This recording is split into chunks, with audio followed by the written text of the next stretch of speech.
Hello दोस्तों, मैं हूं विजय चौहान और हम देखने जा रहे हैं इस वीडियो में मेलिग्नेंट मेलानोमा के बारे में। मेलिग्नेंट मेलानोमा, यह मेलिग्नेंट मेलानोमा अराइज कहाँ से होता है? ये अराइज होता है मेलानोब्लास्ट सेल से, ठीक है, जो कि पिगमेंट फॉर्मिंग सेल होती है मेलानोब्लास्ट, उससे अराइज होता है। ठीक, तो हम दो सेल के वर्क बताते हैं, जैसे कि मेलानोब्लास्ट और मेलानोसाइट है ना, वो कन्वर्ट करता है डोपा को मेलानिन में। ठीक है, मेलानोब्लास्ट एंड मेलानोसाइट कन्वर्ट करता है डोपा को इनटू मेलानिन में, और इसे हम क्या कहते हैं? पॉजिटिव डोपा रिएक्शन कहते हैं। ठीक, अब हम देखने जा रहे हैं मेलिग्नेंट मेलानोमा की साइट कहाँ कहाँ नहीं देखा जाए तो ये क्या है, मेलिग्नेंट मेलानोमा है ना, पोटेंशियली क्योरेबल ट्यूमर है, मतलब ठीक हो जाएगा पोटेंशियली।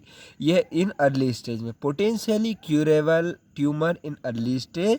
अगर आपने लेफ्ट अनट्रीटेड, अगर ट्रीट नहीं किया तो ये क्या करेगा, ये डिससेमिनेट हो जाएगा रैपिडली, और क्या ट्यूमर एम्बोलाई बनाएंगे, और ट्यूमर एम्बोलाई ये क्या करेंगे, बहुत पेनफुल डेथ होगी पर्सन की।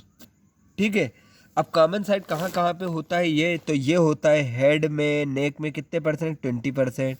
उसके बाद लोअर एक्सट्रीमिटी में 20 to 30%। ट्रंक में कितना हो जाएगा? 20 to 30% में होते हैं। ठीक, इटियोलॉजी की बात की जाए तो किन लोगों में ज़्यादा होता है? तो रिस्क फैक्टर का एक चार्ट है कि पिगमेंटोसा जीरोडर्मा, HIV, हॉटकिन लिम्फोमा, जैसे कि इसे हम पिगमेंट से याद कर सकते हैं। पी बोले तो पिगमेंटोसा जीरोडर्मा। इम्यूनो कॉम्प्रोमाइज जैसे कि HIV, हॉटकिन डिसीज। जेनेटिक में history of dysplastic nevi, melanoma excise earlier, childhood burn या फिर आई ब्लू या रेड हेयर है, नेवाई है ना, नेवस कितने मोर देन टोटल 20 नंबर में, टेंडेंसी ऑफ फ्रेकल। तो ये क्या रिस्पेक्टर है जिनको मेलिग्नेंट मेलानोमा डेवलप होता है। तो हम एक एक को डिटेल में देखते हैं, जैसे कि अल्ट्रा वायलेट रे, जैसे कि के संपर्क में, जैसे कि ये बाइट प्यूपिल है, या फिर जैसे एस्टिलिया के रोग है, तो उनको ज़्यादा होता है। एज की बात की जाए तो ये रिप्रोडक्टिव एज में होता है और ज़्यादातर फीमेल में होता है। ठीक है, जेनेटिक की बात की जाए तो ये मल्टी म्यूटेशन हो जाना, 9p21 जीन का म्यूटेशन हो जाना में हो सकता है। उसके साथ साथ जेनेटिक फैक्टर में क्या आ जाएगा? Patient with familial dysplastic nevus syndrome, pre existing no 1/3 जो है ना, ये मेलिग्नेंट मेलानोमा किस में डेवलप होता है? पहले से ही उसको प्री एग्जिस्टिंग मोल है, या वो 1/3 डी नोवो बोले तो नए नए उसको मोल नहीं था, उसमें मिलता है। ठीक है, हम देखने जा रहे हैं अब इंक्रीज इंसिडेंस किसमें? जी हाँ, patient with atypical mole, large nevus, जैसे कि रेड हेयर या फिर ब्लू आई वाले, या फिर फ्रूट्स फिट्स प्रिटिक स्किन टाइप है ना, उनमें क्या होता है? मेलिग्नेंट मेलानोमा होने के ज़्यादा चांस होते हैं। ठीक, इनकेस इंसिडेंस वही एड्स पेशेंट, ल्यूकेमिया या फिर रीनल ट्रांसप्लांटेशन में होता है। जीरोडर्मा पिगमेंटोसा हम पहले ही बता चुके हैं। ठीक, अब हम इसका क्या देखते हैं? स्टेजिंग देखते हैं। इसकी स्टेज 1 क्या है? थिकनेस के रूप में, जैसे कि 0.75 बोले तो mm, 0.75 mm, 75 से 150 वही है ना, में ध्यान रखना। उसके बाद क्या जाएगा स्टेज 3 में? 1.5 से 3 mm। स्टेज 4 में मोर देन 3 mm। तो ये इसकी स्टेज हो गई। स्टेज 1 में क्या था? अपना लेस देन 0.75। उसके बाद क्या था? 7.75 से लेके 1.5 स्टेज 2 में। स्टेज 3 में इतना, मोर देन 3 mm में स्टेज 4 हो जाएगा। अगर आपकी लेस देन 1 mm थिकनेस है तो यह थिन मेलेनोमा कहलाता है। ठीक, थिन मेलेनोमा का ही क्लिनिकल फीचर क्या मिलेंगे? पर्सन कैसे प्रेजेंट करेगा? तो उसको प्री एग्जिस्टिंग मोल हो सकता है।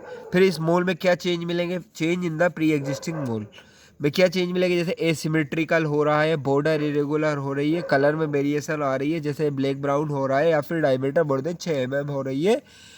तो ऐसे केस में क्या हो सकता है कि उसको मेलिग्नेंट मेलानोमा प्रेजेंट हो सकता है। ठीक, अब हम देखेंगे डायरेक्ट, हम देखते हैं इनके डिफरेंशियल डायग्नोसिस। तो इसकी डिफरेंशियल डायग्नोसिस क्या हो जाएगी? Basal cell carcinoma, squamous cell carcinoma, sclerosing एन्यूअर। तो ये कुछ इसकी डीडी हो गई। स्प्रेड कैसे होता है? वही 3 प्रकार का स्प्रेड होता है। लोकल स्प्रेड की बात करेंगे, लिम्फेटिक स्प्रेड की बात करेंगे, और ब्लड स्प्रेड की बात करेंगे। सबसे ज़्यादा कैसे होता है? लिम्फेटिक होता है। ठीक है, तो इसमें क्या लिखा है?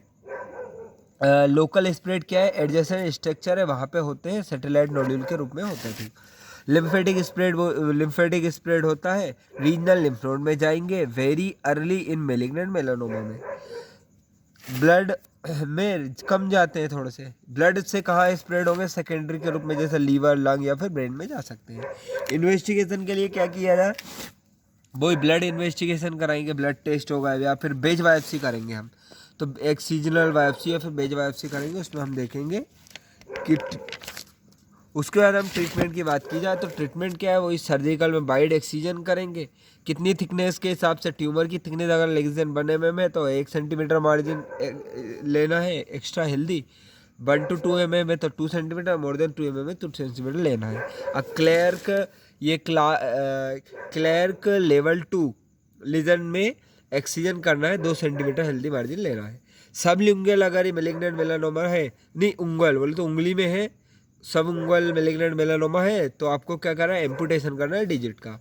उसके बाद मेलिग्नेंट मेलानोमा है कोरोइड क्या अपनी आई की लेयर होती है ना, आई में होती है ना, तो इसके लिए अपने को इन्यूक्लिएशन करना पड़ेगा, है ना, इन्यूक्लिएशन सर्जरी करनी पड़ेगी।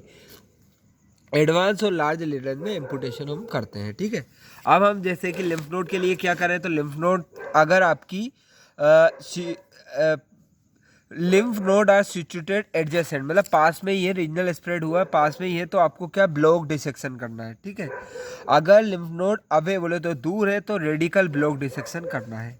और अगर लिम्फ नोड क्या है, अगर इनलार्ज हो रही है, हार्ड है और फिक्स है तो आपको पैलिएटिव रेडियोथेरेपी देनी पड़ेगी। तो ये हमने कंप्लीट करा मेलिग्नेंट मेलानोमा। Thank you.